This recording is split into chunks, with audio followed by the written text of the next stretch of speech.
Amen. You know what is really, really beautiful?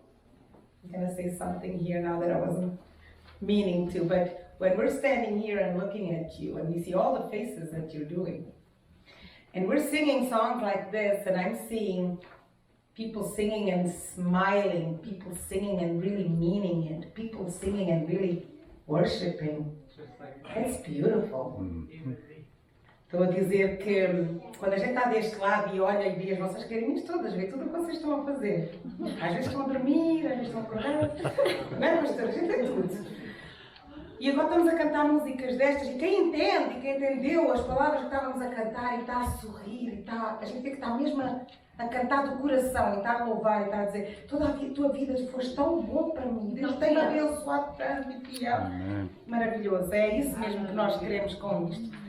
So, we're going to continue with Ousado Amor. Vamos continuar Ousado Amor.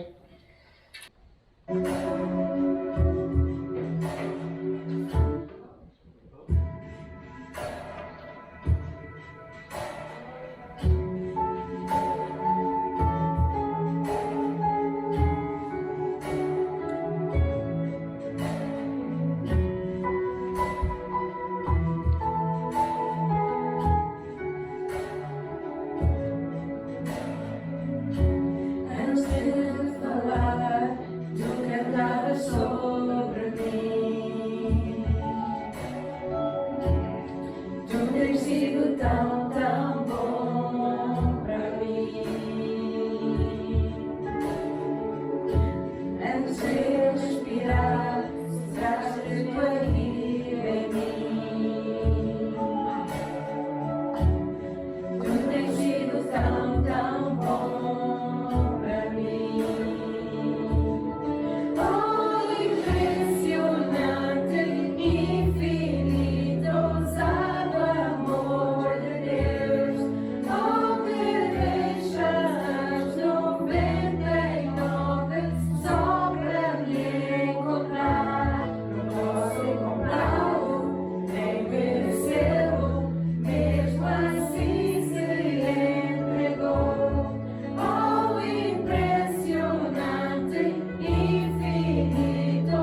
Vamos por pé.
Vamos colocar novamente de pé para continuar a louvar o nosso Pai com o hino de felicidade no serviço.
Serviço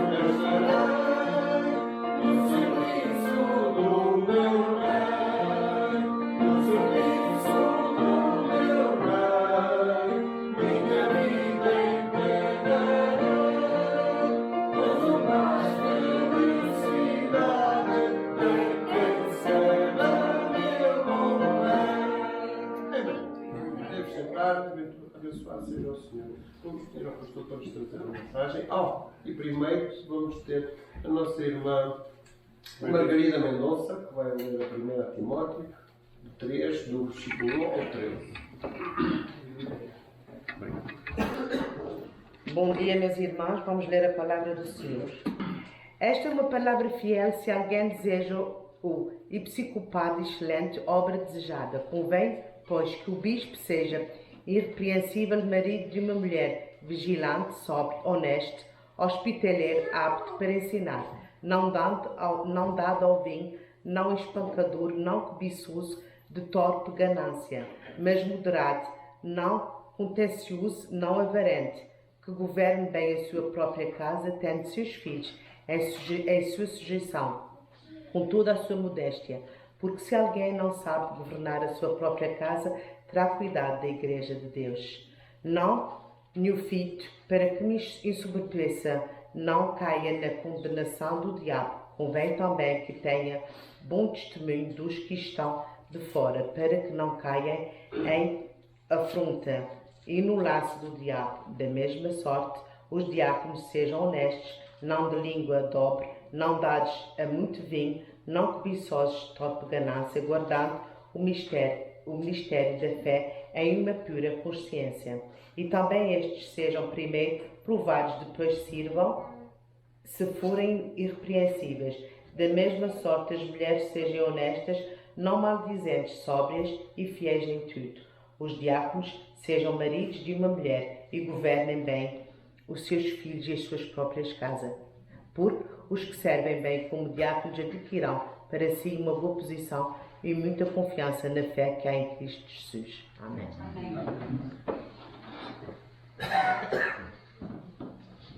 Bom dia, irmãos. Que a graça e a paz do nosso Senhor esteja com todos vós. Esta manhã, como já foi lido, nós vamos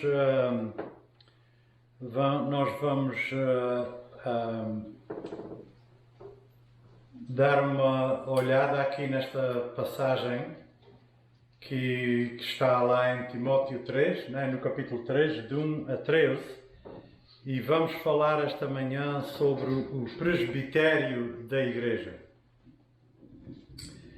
Biblicamente falando, o ponto focal de toda a liderança da Igreja envolve o ancião, que é o nome em português para elder, e ancião aqui hoje não é que seja velho. Aqui ancião é uma pessoa que tem uma responsabilidade sobre a Igreja, né? Portanto, o ancião é um elemento singular de um grupo de homens biblicamente qualificados, os quais conjuntamente estão na posição de pastorear e supervisionar a congregação de uma igreja local. A palavra ancião é usada pelo menos 20 vezes em Atos e nas epístolas, em referência a este grupo, que governa este grupo de líderes, os quais têm a responsabilidade de supervisionar o povo de Deus. A palavra é ancião e a palavra em inglês é elder, right? Pode ser também presbítero, né? Portanto, o ofício do ancião é isto. Numerosas passagens no Novo Testamento mencionam as palavras ancião. A palavra em grego para ancião é presbúteros, português presbítero, né?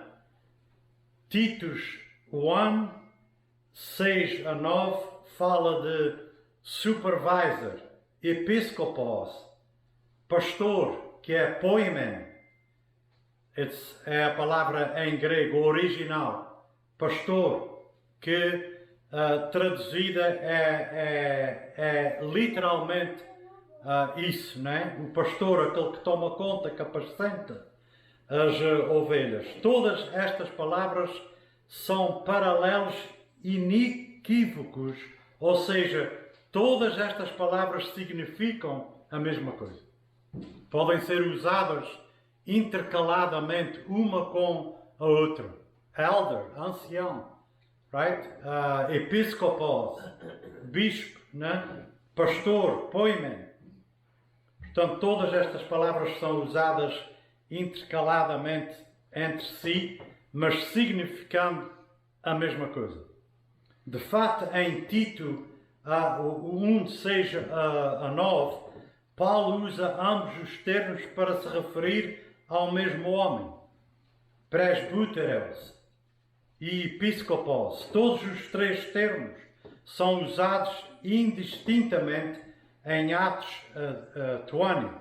No versículo 17, Paulo reúne todos os presbíteros, presbúteros, da igreja de Éfeso para dar-lhes uma mensagem antes dele partir para Israel. Right? Portanto, a gente aqui no princípio já começamos a ver que o governo da igreja é feito por uma pluralidade de pessoas. Não é só uma pessoa que toma conta da igreja. Não é só um homem que toma conta da igreja. Mas é uma pluralidade de pessoas que tomam conta da igreja. Right? E essas pessoas são chamadas os anciãos, em português. No capítulo 20, 28 de Atos, diz: cuidem de vocês mesmos e de todo o rebanho no qual o Espírito Santo vos colocou como bispos, anciãos ou elders, para pastorearem. Poimeino é a palavra grega, pastorear a igreja de Deus, a qual ele comprou com o seu próprio sangue. Right? Portanto, há um apelo aqui feito aos elders para que eles continuem a pastorear a igreja que lhes foi dada pelo Espírito Santo, a qual ele comprou com o seu próprio sangue. 1 Pedro 5, capítulo 5 e versículo de 1 a 2, diz assim: também reúne, eles aqui nesta passagem também reúne os três termos. Pedro escreve aos presbíteros que há entre vocês, eu, presbítero como eles, testemunho dos sofrimentos de Cristo e ainda comparticipante da glória que há de ser revelada, peço que pastoreiem o rebanho de Deus que há entre vós, não por obrigação, mas espontaneamente como Deus quer, não por ganância, mas de boa vontade. E isto aqui quer dizer que o ofício de ancião da igreja não é uma coisa que é comprada ou forçada, mas é uma coisa que deve ser feita de boa vontade, com alegria, com prazer, right? E é isso que a gente sente quando nós estamos aqui na igreja ensinando, pregando, a gente sente alegria em fazer isso. E isso é um chamado de Deus. Não é uma coisa forçada, ninguém nos força a fazer isso e a gente sabe a responsabilidade que é de fazer isso, como eu já disse antes, todas as vezes que eu venho aqui acima, eu sinto umas borboletazinhas no estômago, né? Porque eu sei a responsabilidade que é de fazer isto. Nós não podemos chegar aqui acima com uma mensagem barata que a gente inventa das nossas cabeças e falar isso para vocês. A primeira coisa, vocês vão compreender que não está vindo da palavra de Deus. Right? E a outra coisa é que é muito sério a gente estar aqui em cima. Né? E preparar uma mensagem tem que se levar tempo, tem que se gastar tempo, tem que se estudar, tem que se fazer essas coisas todas que são feitas para a gente poder ser fiéis à palavra de Deus. E é isso que acontece aqui nesta igreja, por isso eu estou aqui. Right? É porque eu sei que a palavra é pregada domingo após domingo, através do líder desta igreja, do pastor, e ele tem feito um trabalho fenomenal, ok? Por esses anos todos. Right?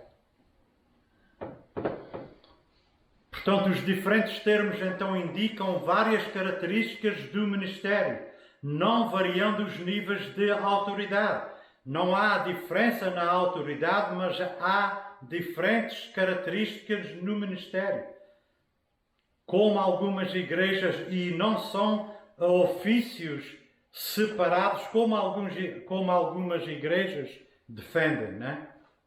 Aqui também nessas passagens que lemos hoje, e muitas mais outras que tenho aqui na minha página, aqui a gente vê uma pluralidade de governantes, right? Há um grupo de governantes, e esses são chamados os anciãos.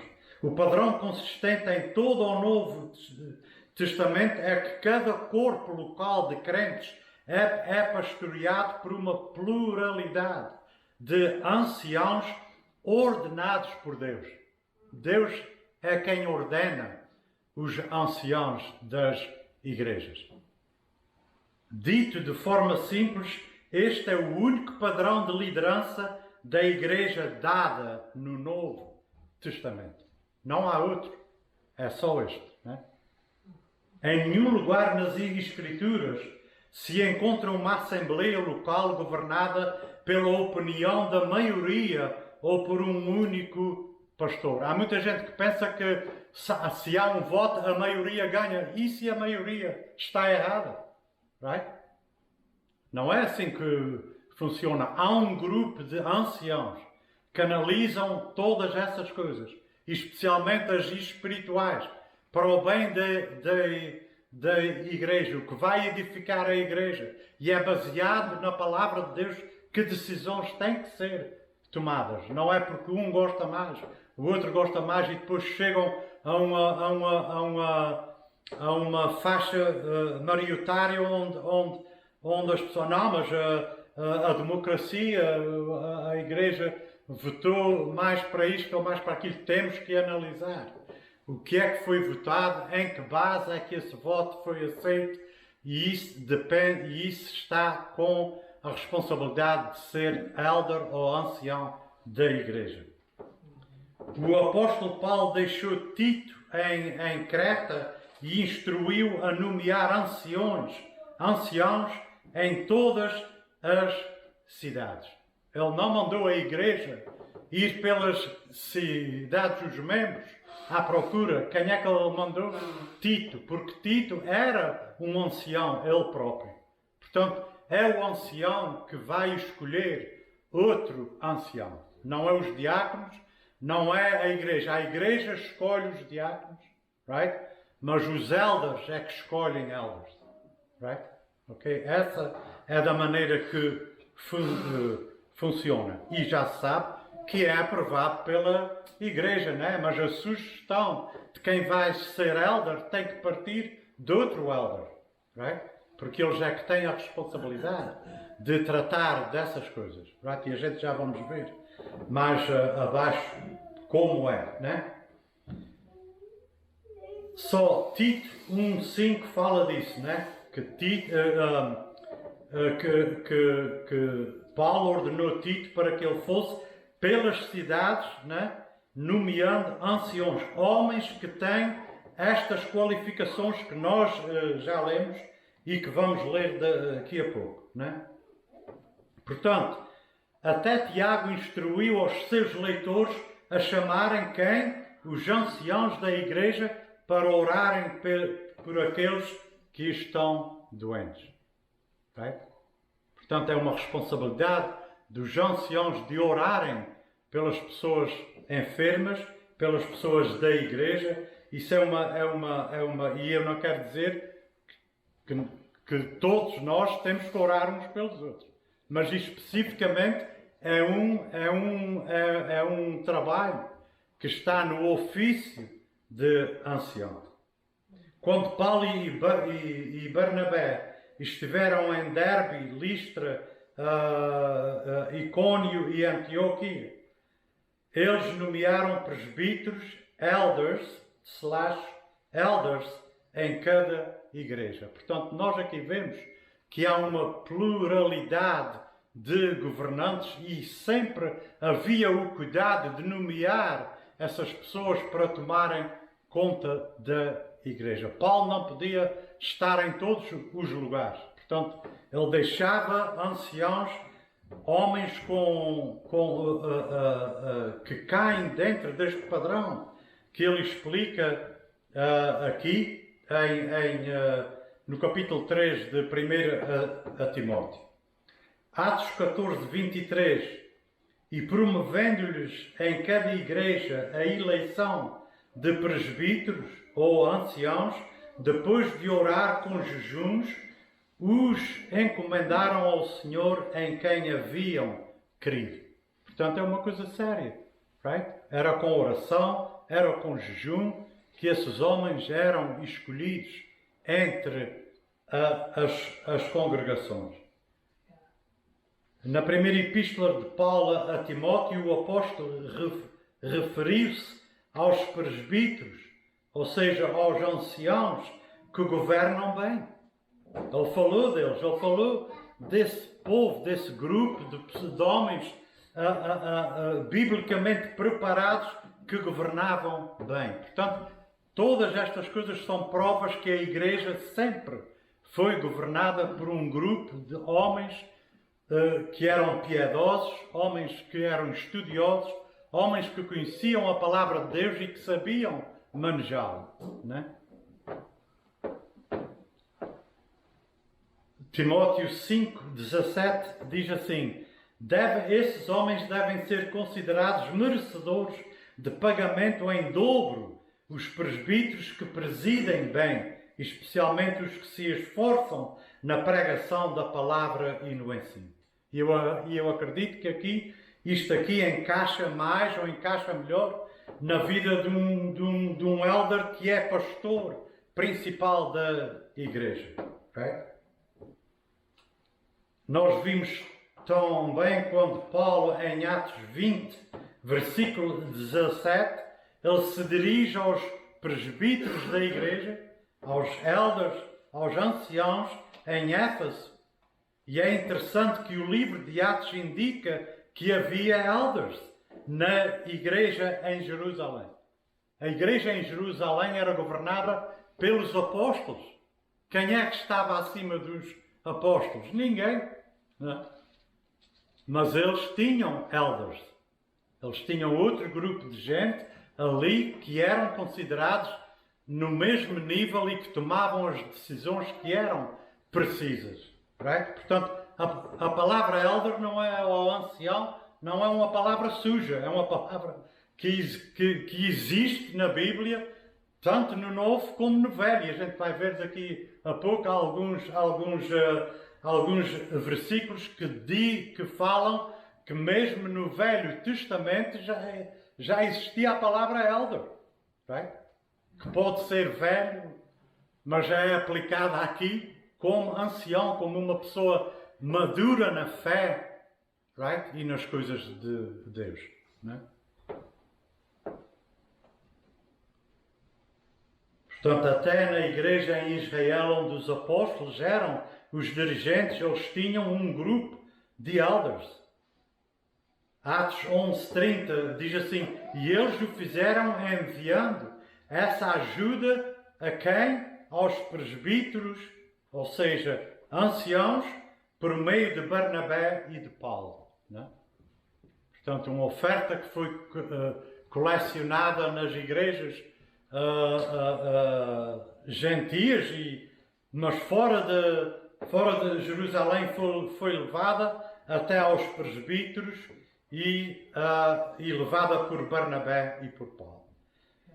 Atos 15:2, vocês lembram-se de um problema que houve um grupo de judeus que estava crendo que os novos convertidos fossem circuncidados. Portanto, houve um problema aí. O que é que fizeram? Paulo veio com Paulo e Barnabé, vieram para ver se resolviam isso em Jerusalém com os apóstolos e com quem? Com os anciãos. Portanto, há um grupo de gente ali que se reuniram e resolveram o problema, escrevendo uma carta que foi levada de volta, explicando a eles pelo menos duas coisas que tinham que ser feitas. Portanto, querendo dizer o quê? Que os elders tomam decisões sem ser preciso mais ninguém para ajudar a fazer isso, né? Eles tomam decisões de uma coisa que tem que ser feita para o benefício, sempre para o benefício da igreja. E aqui nós estamos falando de elders responsáveis, que sabem o seu ofício, que compreendem o que têm que fazer. Nós não estamos falando em anciãos que a gente conhece por aí, que fazem as coisas de uma maneira, superficial e que não sabem o que estão fazendo. Estamos falando de homens devidamente preparados, biblicamente preparados, dentro deste padrão que a gente vê aqui em 1 Timóteo, no capítulo 3, no versículo de 1 a 13. Né? Portanto, eu quero ler só mais uma vez aqui as qualificações dos bispos, right? Ou seja, dos elders. E Paulo diz assim: fiel é a palavra se alguém deseja o episcopado. O episcopado aqui é a função de bispo ou de ancião. Episcopos. Excelente obra ele almeja, mas é necessário, pois, que o bispo seja irrepreensível, esposo de uma só mulher, moderado, sensato, modesto, hospitaleiro, apto para ensinar. You see, a diferença entre o deacon e o elder é que o elder tem que ser apto para ensinar. Right? E a gente já vamos ver a respeito dos deacons o que é que também está na palavra. Right? Portanto, esposo de uma só mulher, moderado, sensato, modesto, hospitaleiro, apto para ensinar, não dado ao vinho, nem violento, porém cordial inimigo de conflitos, não avarento, e que governe bem a própria casa, criando os filhos sob a disciplina, com todo o respeito.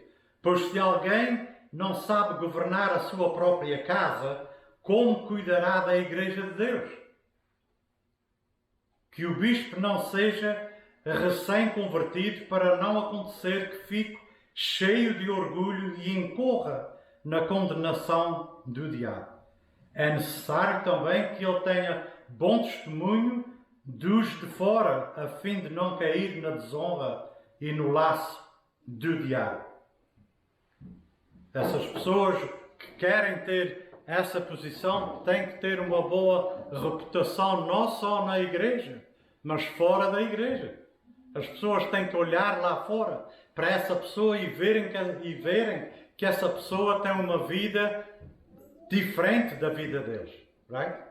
Tem que ser, mesmo que eles falam mal, mesmo que eles não gostem de algumas coisas, mas que respeitem. Right?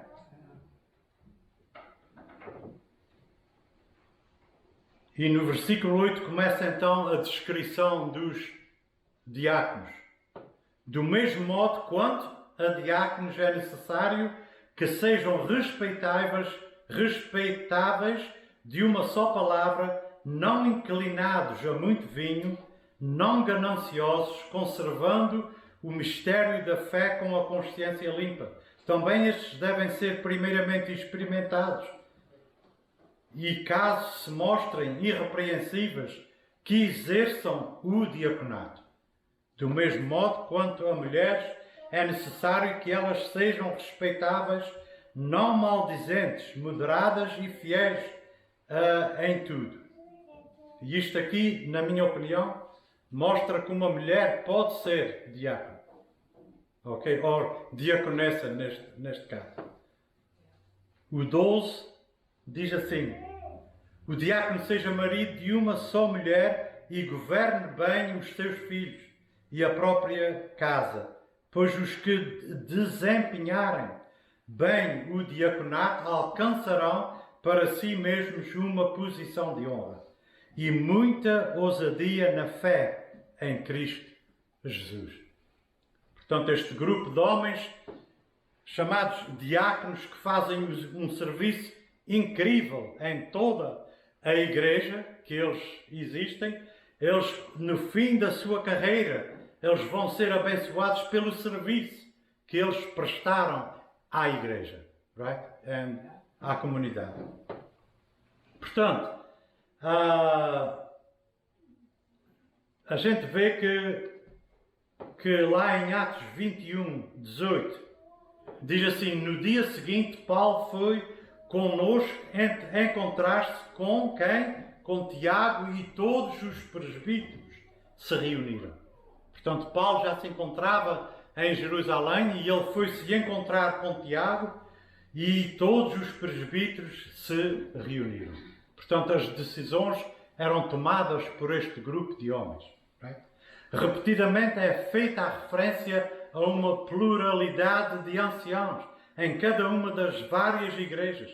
Na verdade, todos os lugares do Novo Testamento onde o termo presbíteros, elder, ancião, / ancião, é usado no plural, sempre no plural. Right? Exceto onde o apóstolo João o usa de si mesmo em segundo e terceiro, na segunda e na terceira carta dele próprio.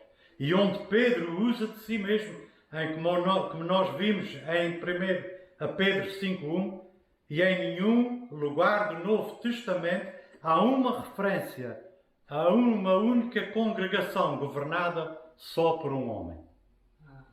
Right? A gente vê que é sempre por uma pluralidade de homens. Right? E esses são chamados os anciãos. Dentro desse grupo tem os pastores, aqueles que a igreja elegeu para serem o principal, tomando conta da igreja, mas são todos anciãos. Right? É o que a palavra ensina. Isto não é a minha palavra, é a palavra de Deus. Né? Portanto, eu sei que hoje em dia há muitas igrejas que abandonaram isso. Que ninguém sabe o que é quer dizer um elder, o que é quer dizer um ancião, porque eles saíram fora desse padrão. Right? Mas eu tenho uma forte convicção que uma igreja que é biblicamente enraizada como a nossa aqui, nós precisamos de ter elders dentro da igreja, um grupo de elders que estejam ao lado do pastor ali, orando, tratando das coisas espirituais, falando de sermões, o que é que a igreja precisa, o que é que a igreja está precisando espiritualmente, porque muitas vezes é na quantidade de pessoas que têm com essas qualificações que as coisas vão correr melhor. A gente vai tirar trabalho e peso também de cima do próprio pastor, do líder número 1. Né? Right? E mais uma vez eu quero lembrar que a gente aqui não está fazendo divisões de grupos. Quem é elder, quem é diácono. Para Deus, todos nós somos servos. Nós servimos a Deus. Mas dentro da igreja há uma organização do governo da igreja que precisa ter essas funções. Não é? Portanto, aos olhos de Deus, mais uma vez, todos nós somos servos. Tanto faz o que prega, como o que limpa lá embaixo, como o que faz o cafezinho que é tão bom que a gente tem. Right? Portanto, não tem diferença nenhuma aos olhos de Deus. Nada. Right? E a gente estamos a dar um estudo sobre Hebreus, no capítulo 13 de Hebreus, no versículo 17, o escritor diz assim: obedeçam aos seus líderes e sejam submissos a eles, pois zelam pela alma de vocês. Right?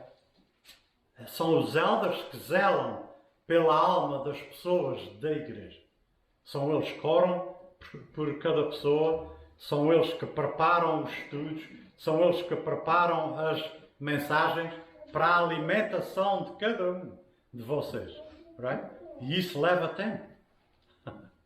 Portanto, é que é tão importante ter deacons. Porquê? Porque os deacons estão ali para auxiliar, para tirar as outras funções que devem ser feitas fisicamente na igreja, para que o elder tenha tempo e que faça isso com alegria, que não seja sobrecarregado.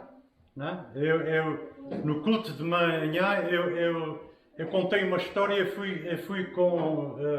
fui convidado pelo pastor João para vir pregar uma vez aqui. Acho que foi uma das primeiras vezes. E eu cheguei aqui no meio do inverno e vejo o pastor 10 minutos antes do culto que eu fui convidado para pregar. Estava ele lá fora com uma pá na mão limpando uma montanha de snow, right? E eu virei-me para a Natália e eu disse assim, como pode ser isso? Não é? Right? E eu não estou aqui pondo culpas em ninguém, porque até podem dizer, não, mas o pastor gosta de fazer isso. Ele faz isso porque ele gosta. Não, eu tenho a impressão que o pastor viu que havia uma necessidade de fazer isso. E ele, sendo do jeito que ele é, pegou na pá, foi lá fora e fez. Mas ele não fez isso uma vez só. Ele fez isso por muitos anos. Por vários anos. Right? E eu tenho a impressão que essas coisas têm que ser... não podem acontecer porque a gente tem que tirar... A gente estamos tirando a função do verdadeiro propósito que um pastor tem, que é de preparar mensagens, preparar os estudos, fazer visita nas casas, fazer visita nos hospitais, visitar as pessoas que estão necessitadas, doentes, né? Nós temos que tirar essas coisas fora das mãos dos elders, right? Para que eles tenham tempo de preparar uma mensagem boa, bíblica. E eu não estou dizendo que o pastor não pregou biblicamente enquanto ele fazia isso. Não é, mas imaginem só o stress que tem de fazer isso, fazer aquilo, ir visitar, fazer o trabalho dos deacons é de tirar esse trabalho do pastor, seja eles fazendo ou seja eles pondo outra pessoa. Right? Okay? Eles têm a liberdade e a autoridade de tratarem dessas coisas. Porque é uma função dos diáconos, é essa. É tratar das coisas físicas da igreja. Right?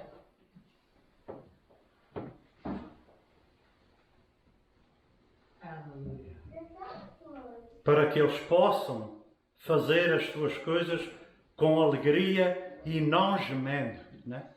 É que Hebreus diz isso, né? Hebreus no capítulo 13, versículo 17. Eu vou ler mais uma vez. Obedeçam aos seus líderes e sejam submissos a eles. Não criem problemas, porque a responsabilidade de tomar conta da igreja, zelar pela igreja, apacentar a igreja, já é bastante, né? Pois eles zelam pela alma de vocês. E um verdadeiro elder, um verdadeiro ancião, um verdadeiro pastor faz isso. Right? Ele zela pelas almas de cada um de nós. A gente às vezes está fazendo as nossas coisas aqui e ali e eles estão de joelhos orando por cada um de nós. E eu sei que o nosso pastor faz isso. Right? E outras pessoas. Né? Ok? Para quê? Para que eles possam fazer isto com alegria e não gemendo. Né? Não vamos criar problemas, right? Aos pastores, para que eles possam fazer o seu trabalho com alegria e não gemendo. Ai meu Deus, lá tem que ter um encontro com fulano de tal. Né? Right? A gente não quer isso. Né? Que eles possam fazer isto com alegria e não gemendo. Do contrário, isso não trará proveito nenhum para vocês. Right? É um conselho muito bom. Paulo exortou os seus leitores da Tessalónia a apreciarem aqueles que diligentemente trabalham entre vocês e têm responsabilidade sobre vocês no Senhor e lhe dão instruções. Right? Vamos apreciar esse povo. Vamos tomar conta deles. Vamos ter uma palavra de carinho, de conforto, de encorajamento. Right? Precisamos de fazer isso. Mais do que aquilo que a gente já faz. Nunca é suficiente. Né? E eu não estou aqui a dizer que a gente tem que dar graça, que tem que... Sabe? Eu estou dizendo aqui que a gente tem que encorajar uns aos outros. Right? Uns aos outros. 1 Tessalonicenses 5:12. Irmãos, pedimos que vocês tenham em grande apreço os que trabalham entre vocês, que os presidem no Senhor e os admoestam.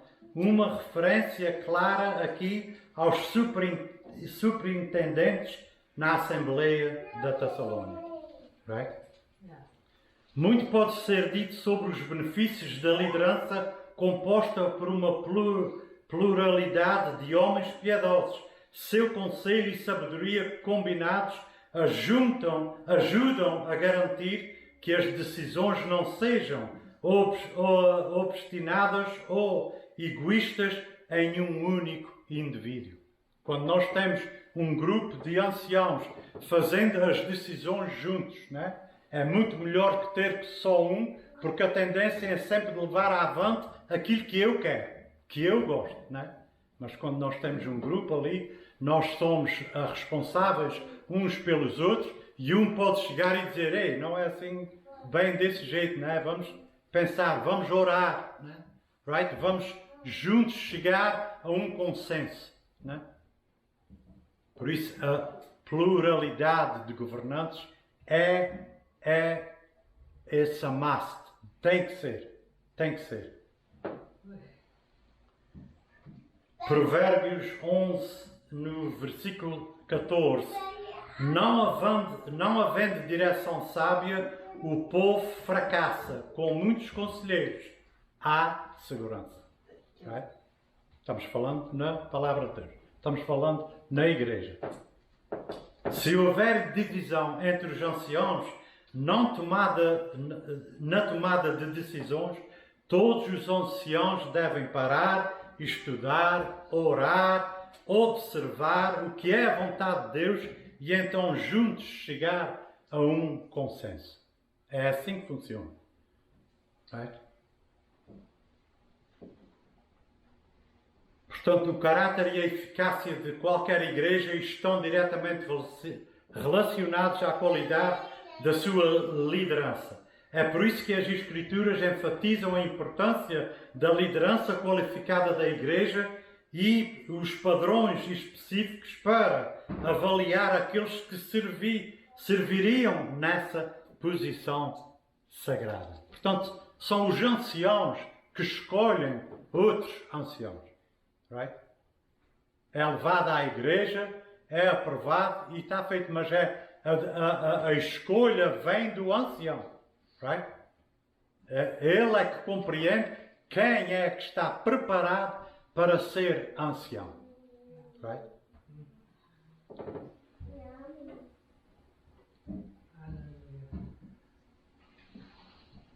Portanto, nós já lemos as qualificações que são precisas para os anciãos e para os diáconos. Right?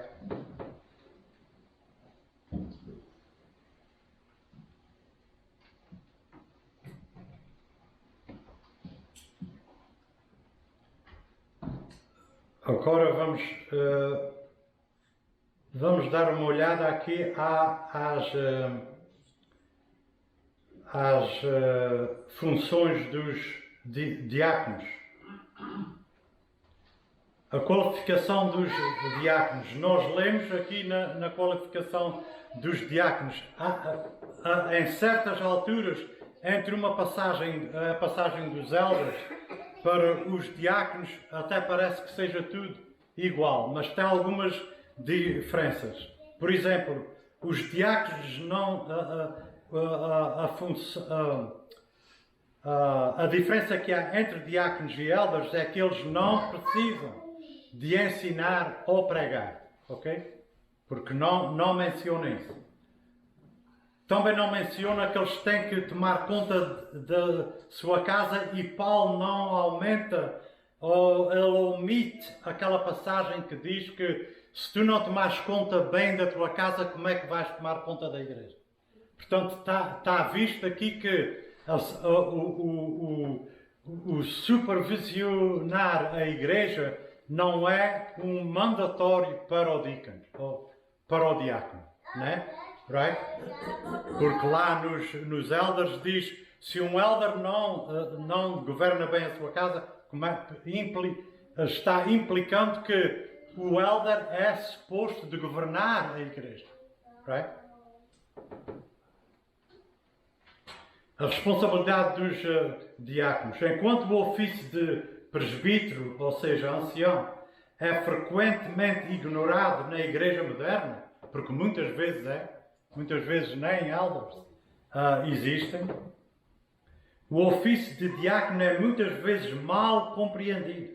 Com base no Novo Testamento, o papel do diácono é principalmente ser um servo. E eu aqui não estou dizendo que o diácono é servo e o elder não é servo. Right? Todos nós somos servos. Mas especificamente nas qualificações que Paulo manda aqui, dizendo especificamente, ele é um servo. Por isso, eles servem em todas as áreas. Right? A igreja precisa de diáconos para fornecer apoio logístico e material para os anciãos e para que eles possam se concentrar na palavra de Deus e na oração. O Novo Testamento não fornece muitas informações sobre o papel dos diáconos. Nós acreditamos que a instituição dos diáconos foi instituída lá em Atos 6, no versículo 1 a 7, quando há o complaint ali das viúvas a dizer que não estavam recebendo os alimentos e a porção que devia de ser, e aí então se forma um grupo de auxiliares, e a gente sabe que são os diáconos. Os primeiros diáconos são esses que foram lá para... Vamos lá a Atos e vamos ver o que Atos diz lá para a gente. Atos no capítulo 6.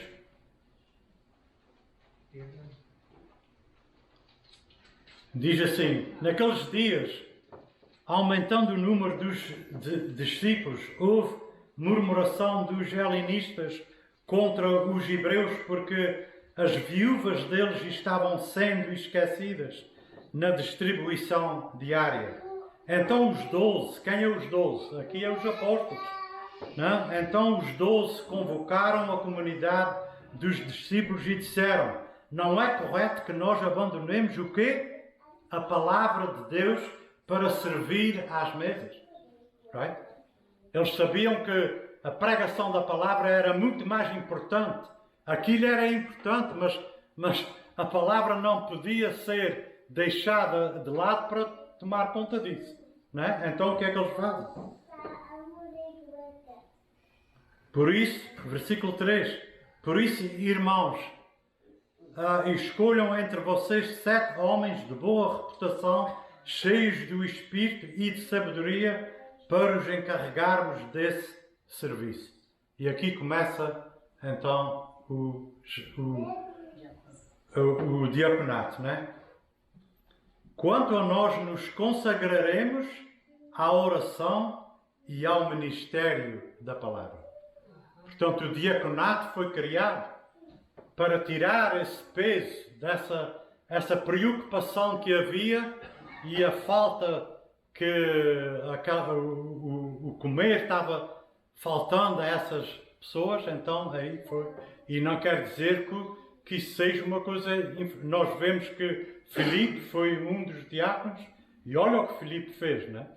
Filipe, cheio do Espírito Santo, foi usado por Deus grandemente, né?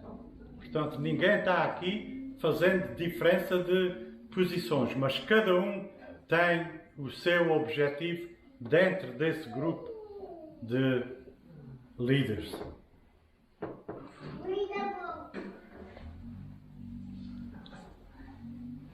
Portanto, talvez a distinção mais notável entre anciãos e diáconos tenha a ver com a pregação e com o ensino, porque aqui não é mandatório. Os diáconos são chamados a manterem a fé com uma consciência pura, mas não são chamados especificamente a ensinar. Isto sugere que os diáconos não têm um papel oficial de ensino propriamente dito na igreja. Tal como os anciãos, os diáconos devem administrar bem a sua casa, os seus filhos, mas ao se referir aos diáconos, aqui o que eu já disse, Paulo omite aquela secção onde ele compara administrar a sua própria casa com a administração da Igreja de Deus. A razão para esta omissão é provavelmente devido ao facto de que os diáconos não recebem uma posição dominante nessa área de liderança da Igreja. Essa função pertence aos presbíteros, anciãos ou elders. Right? Estamos no fim aqui. O que eu queria dizer é que e tinha mais para falar, mas o que eu quero dizer aqui é que nós somos todos servos, mas na igreja cada um tem a sua função.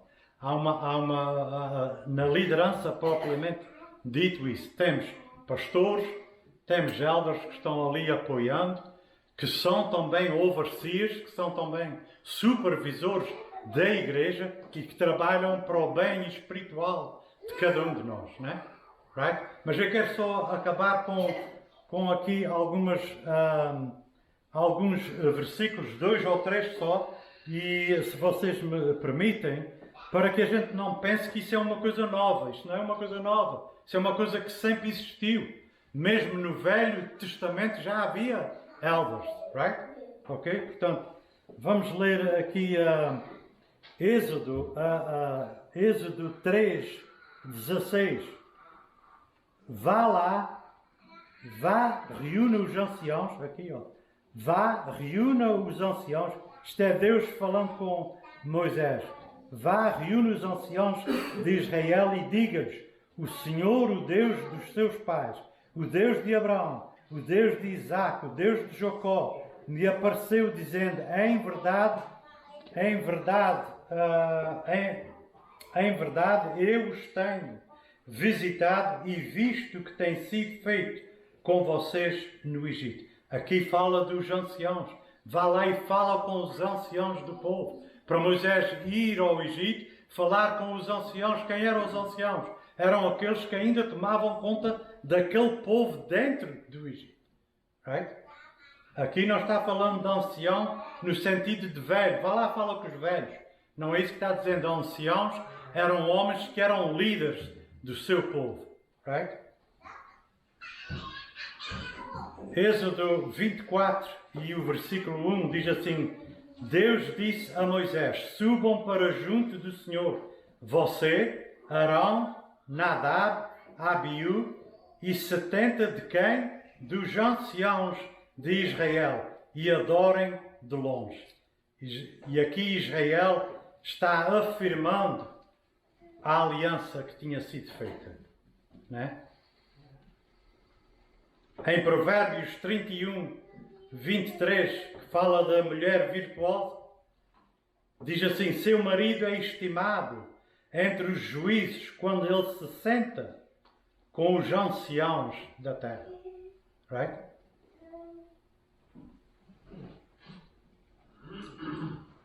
Êxodo 12, 21, o último, diz assim, Moisés chamou todos os anciãos de Israel e lhes disse, escolham e peguem cordeiros para as famílias de vocês e matem esses animais para celebrar a Páscoa.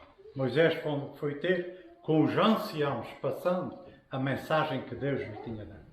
Amém? Eu vou pedir ao pastor para vir. Ora, vamos pôr de pé então para louvar o Senhor.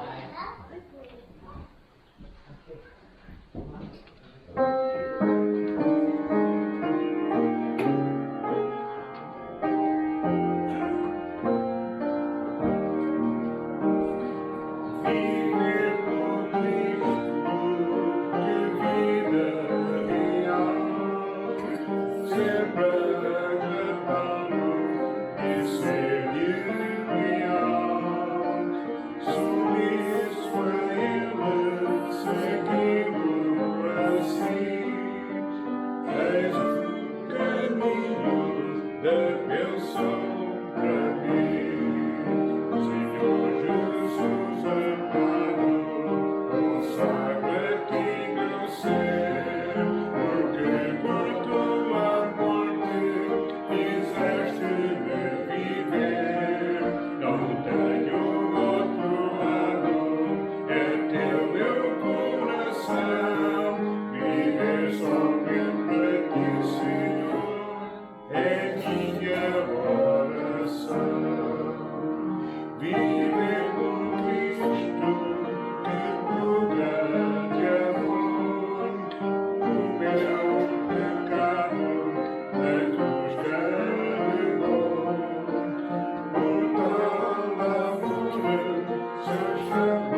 é minha oração.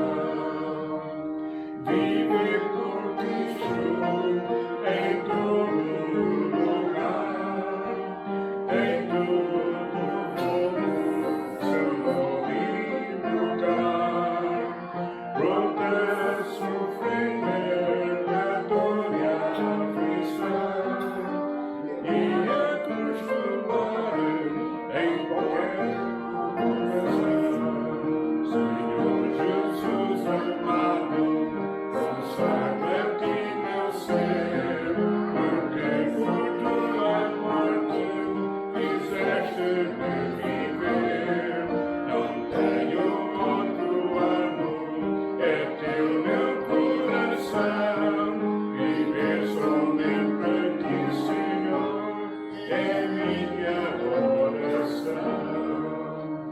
Viver por Cristo enquanto viver, isso eu sou meu tesouro e prazer.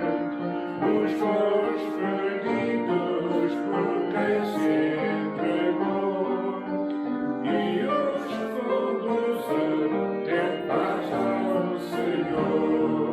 Senhor Jesus amado, consagra-te meu ser, porque por tua morte fizeste-me viver.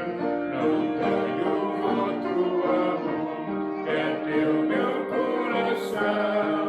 Viver somente para ti, Senhor, é minha oração. Amém? Agora vamos pedir ao nosso irmão José Costa para terminar em oração. Senhor Deus e nosso Pai, mais uma vez gratos por estarmos aqui.